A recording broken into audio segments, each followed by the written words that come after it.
Ma'at Hotep. I am Priestess Satra Nidert Kefa Aid Menut Ma'at. Welcome to Raising the Feminine Principle. Today I'm in Dundalk, Baltimore, Maryland, and I decided, as most people see, that most of my videos are done outside. The colder it gets, the less likely you will see me outside. You'll probably see me more back indoors and where it's warmer and you can feel the heat and everything like that. But I'm an outdoors person. I love nature. That's just how it is. Today's episode will be about self-image. Before I begin, as usual, as I do, I like to give my honor and respect to my elders, to my ancestors, to those who have come before us, who have left behind their stories, their life, their journey, to help us in our journey, because though they may not be us exactly in its entirety, but they are us as well, because we still are all a part of a journey that is here, and many of us are on the same journeys as they were before, even though the times were different, even though maybe the buildings were different, or obviously the buildings are different, how we got around was different, but a lot of the things that we dealt with, and when it comes to emotions and mental issues and things like that, that has not changed. That is something that we all go through and work through, and a lot of us don't want to accept that we have the same realities of other people. But I like to give my respect to our ancestors, our ancient ancestors, our elders that still teach us due to how they live their life. Whether you think that they have lived their life correctly or incorrectly, the point is that you must watch and listen and learn, and then see how it is that you need to guide your life and live your life. I also like to give my respects to my sisters and my brothers that are out there who has helped me along my way to get me to where I am. I would like to give first to Hadassah, my sister Hadassah, who is the sister who was on my videos before. I like to give her thanks because she is truly a mirror of who I am, and I am a mirror of her. And I learned so much more about myself during the time frame that I was there with her, and to have grown so much. And it was actually my time there and what I went through that got me to my stages of my priestesshood. I appreciate you and respect you more than you ever know. And I thank you for not just being my friend, but being my sister, for being me and showing me who I am and who I was and who I am going to be. And I thank you so much for being a part of my life. I also like to give thanks to currently the sister who we are building as well. Her name is Tanisha McFadden, and she's here in Dundalk, Maryland, and she is a very good friend of mine as well, and a sister of mine as well, and she is also another mirror image of who I am, a part of my life, and I thank you for that. You have helped me in many areas that you're not aware of, as well as I have helped you, and I thank you for that. My sister Abundance Child, where she has seen greatness and beauty in me, and I see that so much in her, and thank you. I have high respects for her, and having me to be a part of the Abundance Child live on Blog Talk Radio and being a part of the build. I thank you for that. I honor you for that. I also, and though I have not, and I'm sure people may have noticed that, but I do need to give thanks and honor to my mother, as though she may not have been the mother that I had wanted to have, and may not have been there in the way that I would needed her to be. She was still there in my life in a way that I guess it was supposed to be for her in my life, and me and hers. So I know that I had to learn from her as well. The decisions that she has made in her life, it affected me. But because I was not taught on why and how the lessons and the journey of my mother turns into also some of the lessons and journey of my own life. And then I must also take the reins and go on my own journey as well. And so my mother is a very strong woman, a very independent woman, and for that I honor that in her, and for what she has instilled in me without even knowing that's what she has done. I give thanks to you and my grandmother as well, who raised me. I thank you for that. She is now an ancestor. She has left us 3 years ago, but she is still with me. I know that she is here, and I have peace and love and blessings for you. We called her Cookie, and I really appreciate her and respect her. And I still give respect for what I have learned and what I've experienced through one of my elders, Queen Marja Hamburg McBride. I thank you for that. There's so many sisters out there that I could just name that has been such a blessing and a part of my life that I have met through Facebook, that I've met off of Facebook, that I've met out. I thank you for that. My brothers that are out here, my brother Sage, and my brother Jahi Faluke. I thank you for that. My brother Jaja from high school, and he helped me get started a long time ago, at least more so when it comes to my history and learning more about the truth of what the people of now do not tell blacks about their ancestors. I respect you for that. Thank you so much. There is so many more out there. Shim Hotep, I thank you for what you have also shared with me in building with Saul Dorsey and so many people. Baba, thank you so much for the opportunity to have the Raising the Feminine Principle and being on this show and be able to be in a position to help my sisters that are out there and the brothers that are sitting here watching this video as well. Thank you so much. I like to give honor and thanks to Haru Angra Samaj of the Studio Pita in Brooklyn, New York, where he is the creator of my Ankh ring as well as my Ankh pendant. I thank you so much. And as his wife, Queen Afua, for the books that you have written, and I hope that one day I have an opportunity to meet you in person, and many others that there's so many to name, and I just wish I could name them all. Sister Starfly, bless me, and she was one of the main people in the beginning that helped me to accept the position in life that was given to me and to embrace it and honor it. Thank you so much for being a part of my life. I appreciate that. And I like to give honor as well to my spiritual twin, as no matter the distance of where we are, no matter how far apart we are, no matter what's going on in my life, no matter whether we need to take space and leave each other alone for a while so we can build, or to come together, as you say, to contract, to expand and contract. I thank you, because without you as well, you have been the one that has sharpened me, who has helped me along the way to help me to see more about myself and what I was doing, help me with my children and many other things. Thank you so much. Amen Hotep, Satep, and Ra Murray. Amen. Thank you very much. Greatest honor and respect always to the One Most High, for I would not be here to even experience everything that I've experienced and what I've been able to share and build with so many people. Thank you. And though this may seem unusual, I like to give honor and respect to self, because it took courage and discipline to face myself and face the things that I had to deal with in life. And I have to give honor and respect for myself for that. And for all our civil leaders that have come and gone, who have passed away, who have led this pathway that we have been on to a level of freedom, of physical freedom and mental freedom. I give my honor and respect to you. Thank you so much. That was about 7.5 minutes full of giving my respects, but that needs to happen because we as blacks, especially the younger generations and the generations after me, we do not give respect to those who we should give respect to. And and mainly because we have not been taught what respect is, because we do not have self-respect for our own selves, and we don't understand how we are to do that as well. This is all part of that self-image. A lot of the young people, when they see their elders come along, they are rude. They continue to swear, because we must understand there's a difference between swearing and cursing. We need to show our divine love for them, for whether you know them or not. It's the fact that they are here, they are still made it through, and we do not know their story. We don't understand what they have made it through to get to where they are right now. So many of our elders that are here, that are in their 60s and 70s and 80s and 90s, and some have gone beyond 100 years old.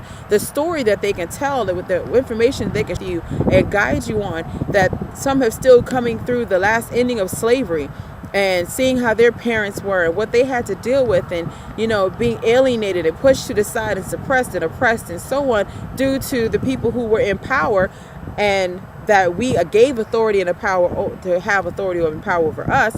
They went through a lot, and I am more than sure that even though that we are able to do so much more now, that they are very disappointed in us and watching us, because a lot of their family members, their sisters, their brothers, their aunts, their uncles, their cousins, their mothers, their fathers, their grandparents died back then in such horrific ways, being brutalized and beaten so bad until death,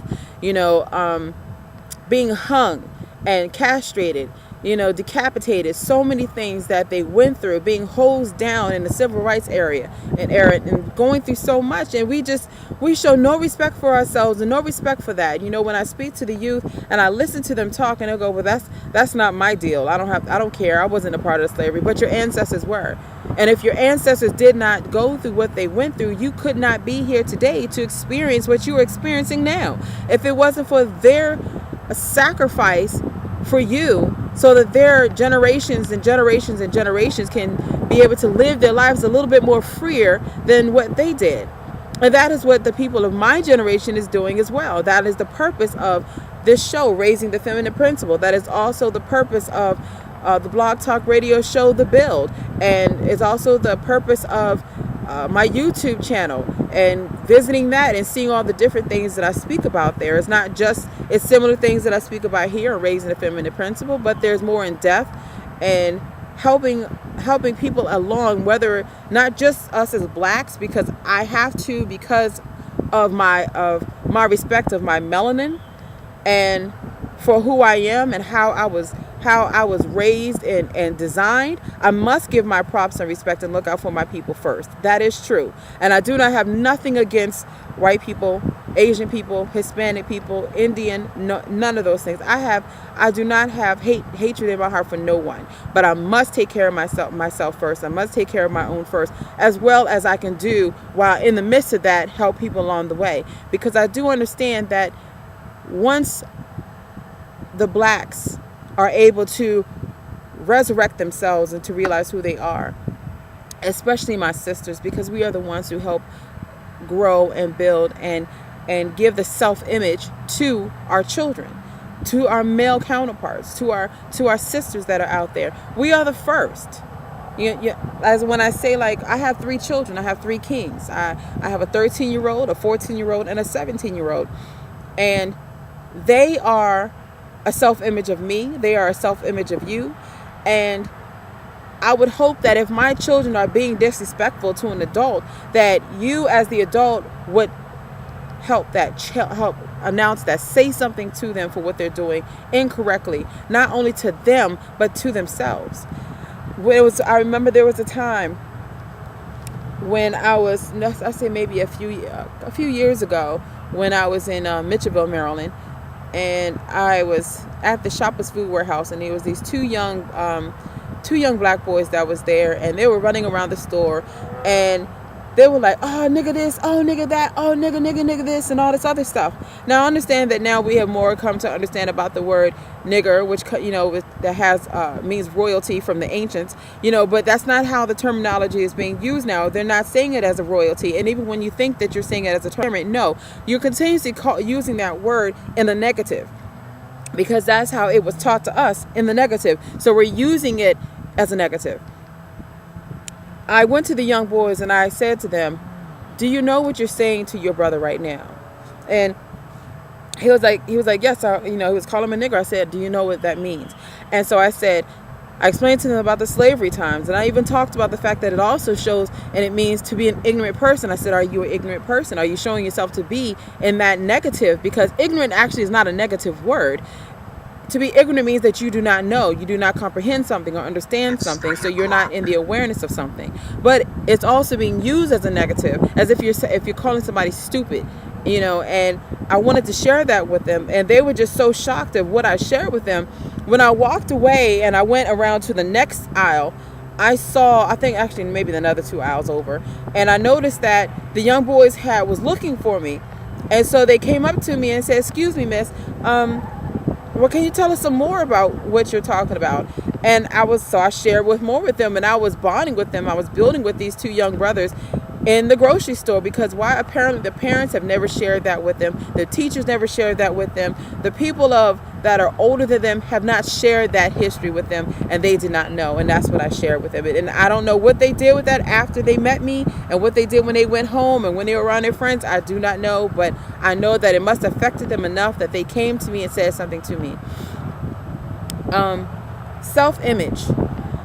As I have recently done a video that I posted on my YouTube page, which was called What Does Beauty Mean? Or What Does It Mean to Be Beautiful? Excuse me. And I was speaking about the different things that that women go through and what we feel is to be beautiful and so on. And that was something that was a big fight for me as well when I was growing up, not feeling beautiful, especially when I started gaining weight. Unfortunately, at the time, my grandmother, she was very into self-image. My grandmother was very vain. She was a very beautiful woman outwardly and everything. And so you would see that naturally. And so to grow up and to not take care of myself the way that my grandmother wanted me to, because that's how she took care of herself. She raised her children to take care of themselves that way. And I wasn't quite doing that same way. Why? Because I was more of a tomboy.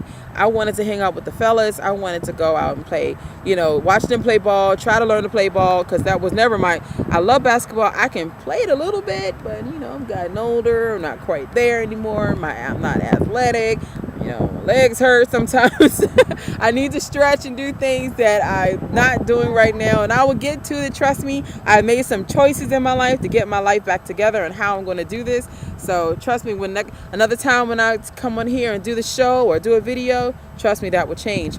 But I was not extremely athletic back then, but I liked more of the masculine toys and to do all those things. I didn't care about looks and beauty and smelling nice and lipsticks and fingernail polish and all those things. That's just not how I was, but that's how, the women of my family were and still are, and it was all about that self-image, but we have to remind people that self-image that we have caught ourselves up in usually has a lot to do with how society accepts us and what society tells us is beautiful, how we're supposed to look when we're going on to an interview, how we're supposed to look when we want to meet a guy, or just when we're walking around. And that self-image is very important. And what's so funny is that it's not so much about the self-physical image. It's about your confidence in yourself, the respect in yourself, to knowing when you have that, you can hold your head up high without being stuck up, and just like when I did the video of the last show, Raising the Feminine Principle, when I did Phenomenal Woman for Maya Angelou, it's that same thing. You have to hold your head up high. You have to speak at a certain level. You cannot just sit there and be loud and swearing and saying be this and F you that. There's a game behind me, so you're going to hear whistles and people playing and whistling and stuff. So but I know that my shows are not the most conventional. I'm not Oprah. Just so you know, I'm not Tyra Banks and doing that way, because my show is a traveling show. This is what I do, which is why I like to go outside. But anyway, it's not about those things. You have to be able to hold your head up high. You have to know not to speak all loud and to be boisterous and put yourself out there, dressing a certain way where you're showing, so much of your cleavage and your body parts, and shaking your tail a certain way and acting a certain way and moving your head and stuff like this. That's not cute. It's not pretty. It's not showing self-respect for yourself. It's not showing self-respect for your elders. You must understand, when you walk, you're not just speaking for yourself. You're speaking for your parents. You're speaking for your neighborhood, your community, and you're speaking for your people, period. And a lot of people don't understand that. That's why you have people who've moved themselves up from neighborhoods or areas that were like the way that I'm explaining, and then when they move out of there, they're different, and some people say, well, don't forget where you came from. Well, sometimes it's not that they forgot where they came from. They remember very well where they came from, which is why it reminds them not to go back. That's just like for me with my shoe. I have a sandal from what I talked about in the previous, the last show, is my trigger to always remind me to never go back to that time frame of drinking and smoking and having sex and all this other stuff and thinking this is cute and blase this and blase that. No, sometimes we don't forget. I wasn't raised in the projects or the hoods or anything like that. That was not how my family. We were born in the suburbs, but as much as we were born in the suburbs, there were people that I guess they would say they were hood and all this other stuff. I guess sometimes we don't completely understand what is it to be hood or to be thug or to all these different things or whatever, all these different terminologies that we come across. I have friends of all walks of life. It doesn't matter who they are, what they believe, what they do. I have friends of all walks of life because I love everyone, and I could somehow relate to everybody. I'm like a chameleon. That's just how I was brought up. That's my design. But about the self-image, it's being cool and calm, and it's that collectiveness, it's that beauty that is within you. It's how you work with people, how you talk to people, how you share with people, how you build with people, including your children, your family, your friends, your co-workers, the people that you come across in your life. You should want to take care of yourself. You should want to take care of your body, because this is the temple that you're in. This is the house that your spirit is in. You would want to do more for yourself. There's nothing wrong with keeping your skin moisturized. There's nothing wrong with, keeping your face clean and brushing your teeth and smelling nice. There's nothing wrong with those things. When I'm talking about self-image is when you are doing your best to look like something that somebody else is trying to tell you that you should look like. And a lot of people may think that that's not what you're doing, but exactly that is what you're doing, because there's subliminal messages being sent around all the time.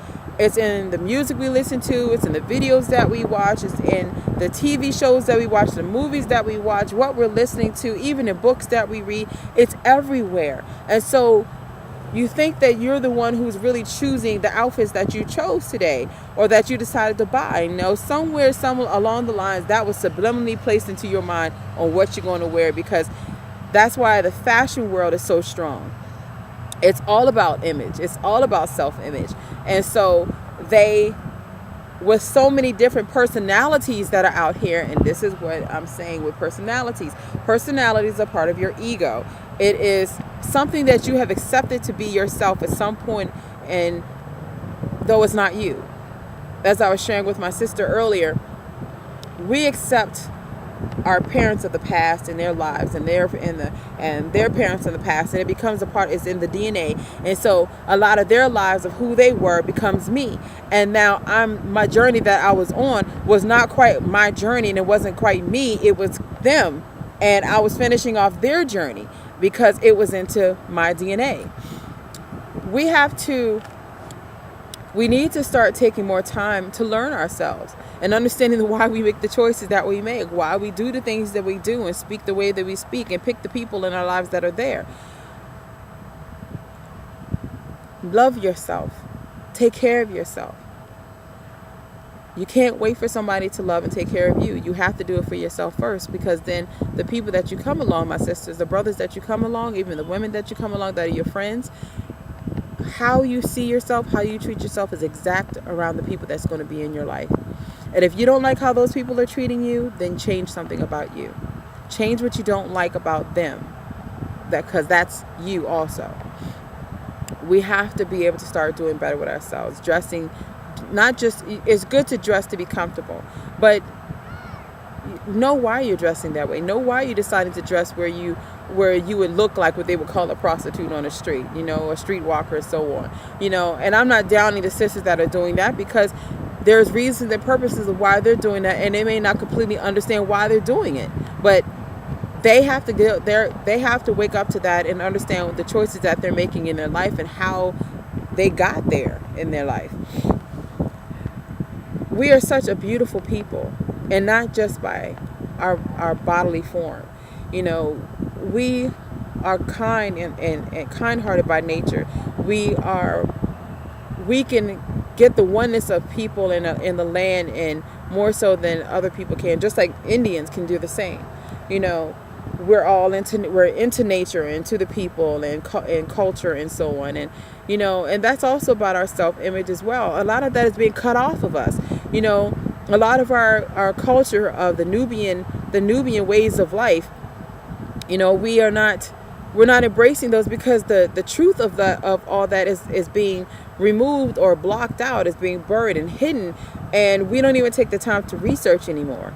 We need to take time to research about our cultures, about the women in our cultures and how they live their lives, and the respect that they show for themselves. These women, these queens of these tribes, they're the warriors. There are women warriors out here, and I have met them so many times, and they're strong. Like my sister Hadassah, she's a warrior queen. My sister Tanisha, she's a warrior queen. Anarchy Nidirt, from off of Facebook. If I'm saying your name wrong, I apologize, but she is a warrior. You know, you have people who are warriors of the spirit and warriors of the physical, but they're very strong and beautiful women, and they know what they're doing and going after. Those are warrior spirits. My sister Hotep Beloved, warrior spirit. That's my girl right there. She is a lioness. She is out there doing the work, and she's helped repairing the black image of not just the sisters but the brothers. And this is what she's doing.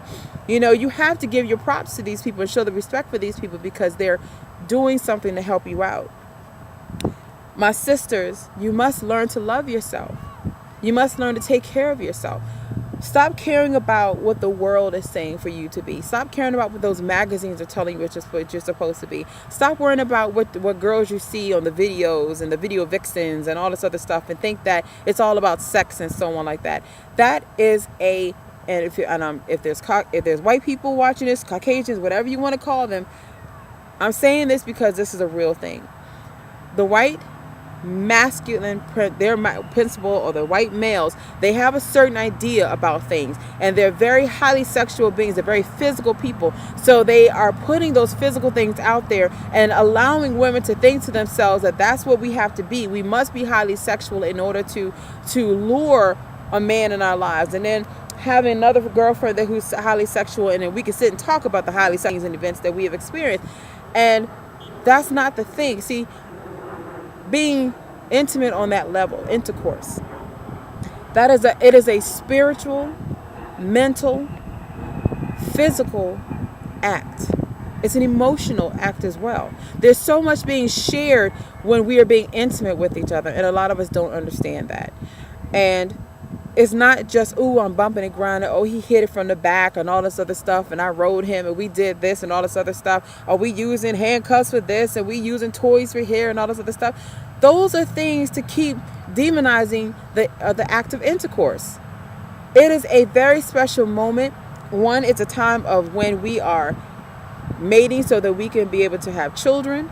It is a time of showing affection for someone and wanting to be passionate because you want to express how you feel towards them and what they have brought to your being. It is a time for when two spirits want to connect, and they must use that sometimes through physical acts, that it brings all those things and sharing those energies that's going across at all times. And there's just so much going on during the act of intercourse, and a lot of people don't understand that. We must see the demonization that is happening in our lives with the things that are beautiful in our lives. Black culture is one of the most beautiful, richest, wealthiest, royal cultures on this planet.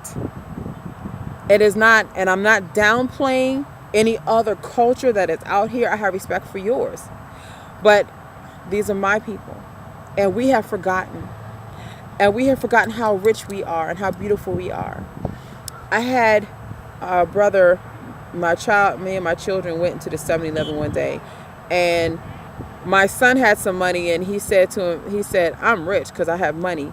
And this brother, he looked like he was from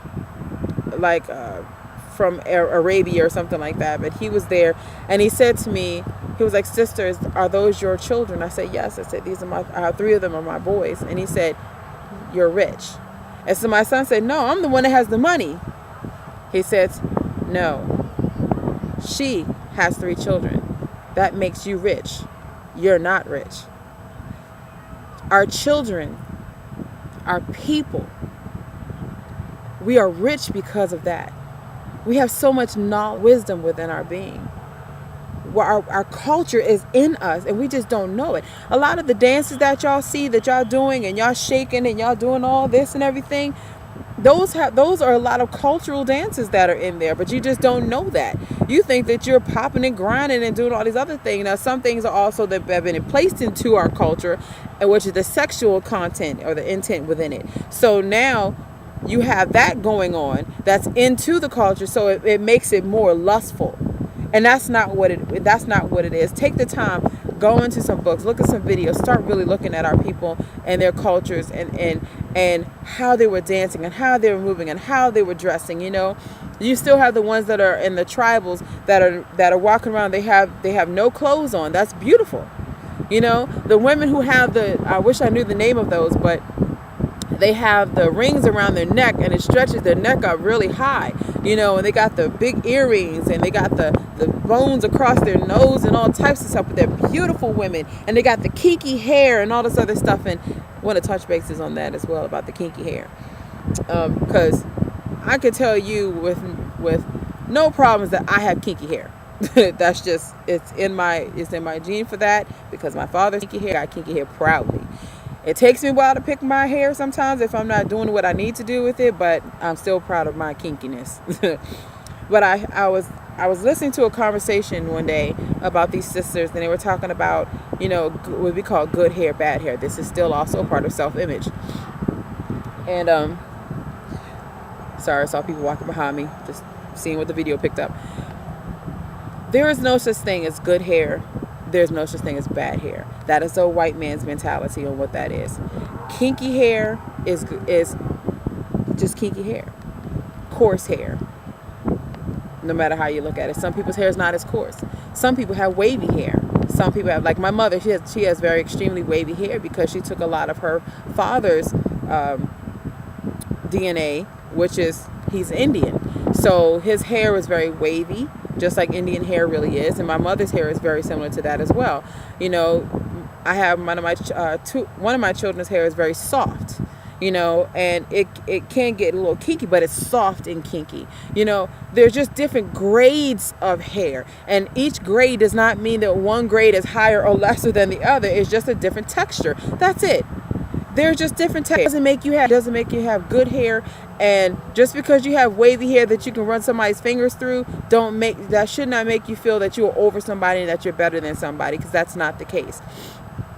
And just because you may be in your natural state and you're not perming or relaxing your hair or straightening your hair, doesn't mean that you're better than the next person who's doing it. You know, we need to understand why we make the choices that we're making. I chose to keep my hair in its coarse state, and eventually I'm going to get my hair locked, is because that's a choice that I made based off of my appreciation and my respect for myself and my culture and my people. That's just me. It doesn't mean I'm putting down the next person. The only thing that I have concern about is when we are looking like to other people that are not us. You know, when you can put a white woman and a black woman and put them side by side in a picture, and the only thing that looks different between them are their colors, there's an issue. Because that means you are now looking more like them. But then you have them that are out there that are doing their best to look more like us, who are not really doing their hair, not really conditioning their hair, and trying to kink up their hair so they can lock their hair. You know, that's what we're experiencing. That's what we're seeing right now. Again, that's self-image. White women go through all too. They do a lot with the fact that, you know, the white men has always wanted white women to look a certain way. That's why they put collagen in their lips. That's why they put all the stuff in the food. If the stuff in the food is really not about us, it's about them, because it enhances their excuse my language, it enhances their ass. You know, so it makes their butt look bigger, you know, and then their breasts are already bigger, and then they try to get them more shapely in and everything like that. They're trying to get their women to look more like us. And then we're so busy because we are told that we're ugly and that we should be ashamed of ourselves, and so much that we're doing our best to look like them. You know, there's so much going on. There's so much because we live in a male-dominant society with a masculine principle running everything and a masculine mindset. You know, women are being suppressed and put into this box, and then they're forming us and like molding us how they want us to be, telling us how we need to be. It's the men's mindsets that are all about the appearances of things, not women. But now women have gotten that way due to how the men run everything. All the fashion society is also run by that. Even the fact that the gay men are there, that's even if they're still men, regardless of how you look at it, whether they got a feminine type mind or not, they're still men. You know, and this is what they're doing. A man cannot understand it, because if the woman doesn't understand the beauty of her, how are you going to understand that? How are you going to comprehend that? Self-image has become such a powerful thing. We see billboards all around where women are, you know, they're and smiling, and they got some type of product in their hand that they want you to see, you know, and there's just so much that's going on. It's all about appearances, you know, and I'm so glad that I have gotten out of that, worrying about my appearance and so on, worrying about how people look at me and how they view me. Whether I don't care if they're friends or family or people that I don't know. That took me a long time, but there were a lot of things in my life that I had to deal with and get over and move forward from. You can do the same thing. You are beautiful regardless. It doesn't matter if somebody told you that you may not be their cup of tea. Okay, that's good because they're not your cup of tea either. It goes both ways. There's a balance in things. There are people that you accept and there's people that they accept. That's our pickiness. Those are our likes and dislikes, but that's just how we are. That's how we have been programmed to be and in our thought. We're not even attracted by like women. We have lost the attraction of being a man's mind, about the he's saying and how he thinks and how he speaks and the beauty and the richness that comes out of his mouth, the intelligence that is in our brothers, the wisdom that are in our brothers. We tend not to listen to that because we're listening to and paying attention to what type of car they drive and what kind of job they have and how much money they have and can they buy me the next pair of shoes that come out that are name brand, or get my hair done, get my nails done, and all this other stuff. They're worried about all the appearance things, the physical features, the physical things, the material things, and what that man could do for them on that level, and not what that man could do for you. So that when you break down and you become weak in some area of your life, if it's an emotional situation or a mental situation, that can be taken care of. We have lost contact with that. We are not doing that anymore, and that's a sadness. We have to do better. We have to appreciate ourselves more so that the men can appreciate us more. They're watching us. They're waiting for us to wake up, my sisters. They're waiting for us to do what we're supposed to do. They're waiting for us to see the beauty within ourselves. They're waiting for us to see how intelligent we are. They're waiting for us to see how we are very wise people and what we can do spiritually and what we are doing with the world and ourselves, and we can nurture our people, nurture our children. That warrior spirit of the black woman, they're there too, because you need that as well. Natural born leaders. That's what mothers do. Mothers got to take care of their young. We lead them. So what makes you think you're not a natural born leader?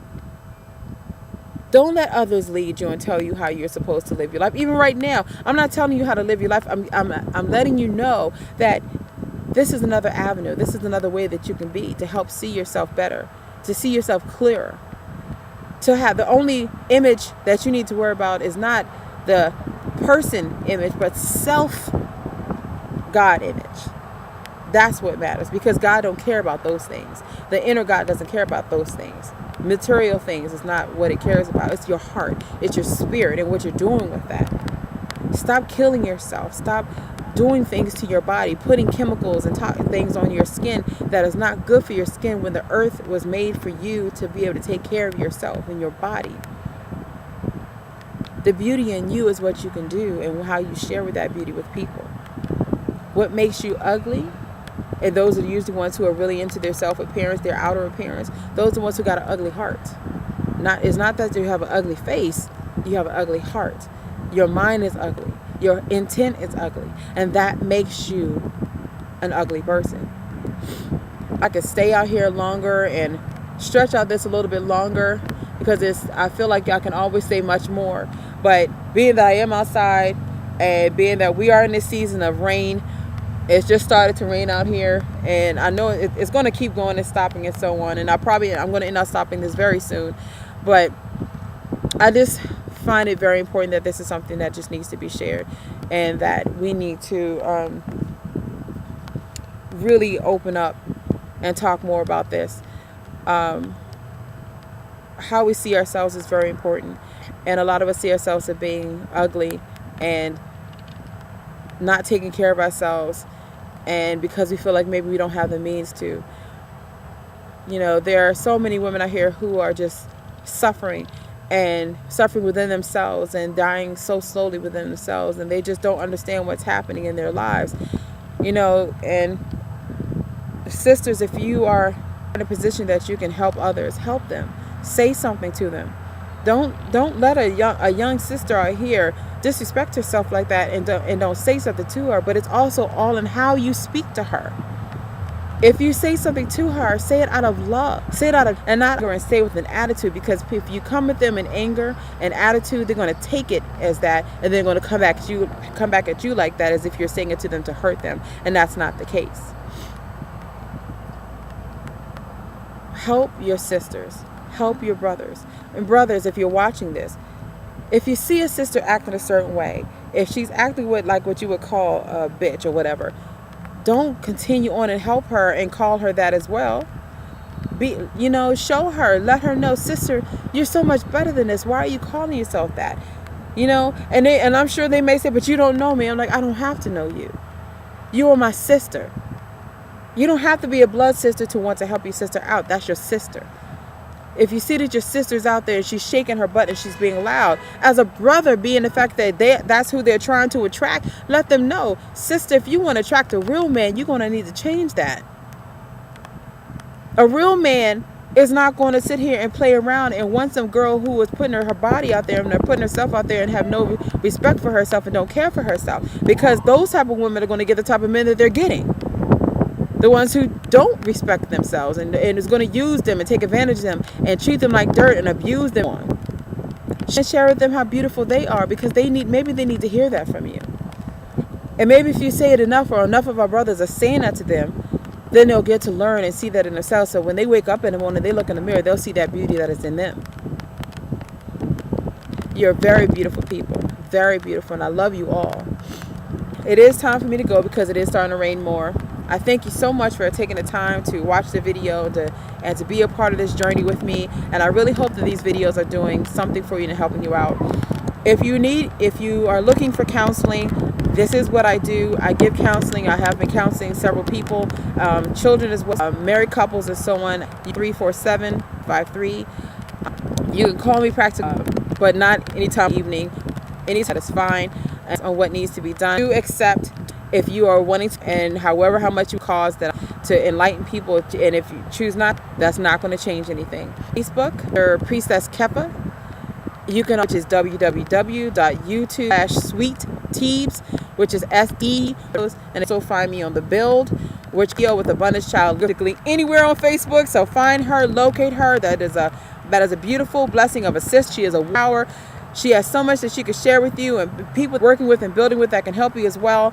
Please go and learn from them and see what they can do to in the Feminine Prince. I'm here in Maryland, and I hope that they helped you. Thank you. It is always, and if it's helping your life, thank you so much. I'm glad that it is put to get to you.